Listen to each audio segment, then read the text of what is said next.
Mushroom biryani. Key 2 spoon போட்டுக்கலாம். Oil ஒரு 4 spoon போட்டுக்கலாம். ரெண்டுமே ஹீட் ஆனத உடனே பட்டை, லவங்கம், ஏலக்காய், அப்புறமா ஒரு ஸ்டார் போட்டு 2 பிரிஞ்சி இலை போட்டுக்கலாம். அடுத்து 2 வெங்காயம் சாப் பண்ணி வச்ச வெங்காயம் ஆட் பண்ணிக்கலாம். நல்லா வணங்கின உடனே உப்பு தேவையான அளவுக்கு உப்பு இப்போவே ஆட் பண்ணிக்கலாம். பச்சை மிளகாய் 2 போட்டு இஞ்சி பூண்டு பேஸ்ட்டு 1 ஸ்பூன் போட்டு ஆட் பண்ணிக்கலாம். நல்லா வணங்கின பச்சை வாசனை போகிற அளவுக்கு வணங்கின உடனே தக்காளி அரைச்சி ஊற்றிக்கலாம். கட் பண்ணியும் போட்டுக்கலாம், அரைச்சியும் ஊற்றிக்கலாம்.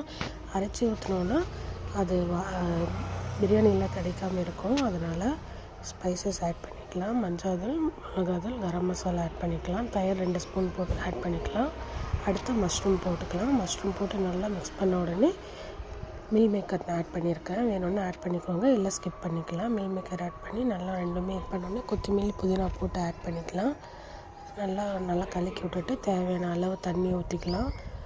நல்லா கொதித்து வரட்டும். கொதித்து வந்தோடனே உப்பு கரெக்டாக இருக்கான்னு செக் பண்ணிக்கலாம். செக் பண்ணிவிட்டு அரிசியை ஆட் பண்ணிடலாம். அரிசியை ஆட் பண்ணி நல்லா லைட்டாக மிக்ஸ் பண்ணுங்கள், இல்லை அரிசி உடஞ்சிரும். மிக்ஸ் பண்ண உடனே குக்கரை போட்டு மூடிடலாம். ஒரு 2 விசில் வரட்டும். 2 விசில் வரணுன்னே இறக்கிடலாம். சேனலை மறக்காமல் சப்ஸ்கிரைப் பண்ணிக்கோங்க. ஓப்பன் பண்ணி பார்த்த உடனே டேஸ்டியான மஷ்ரூம் பிரியாணி ரெடி. ட்ரை பண்ணி பார்த்து எப்படி இருக்குன்ட்டு மறக்காமல் கமெண்ட்ஸ் பண்ணுங்கள்.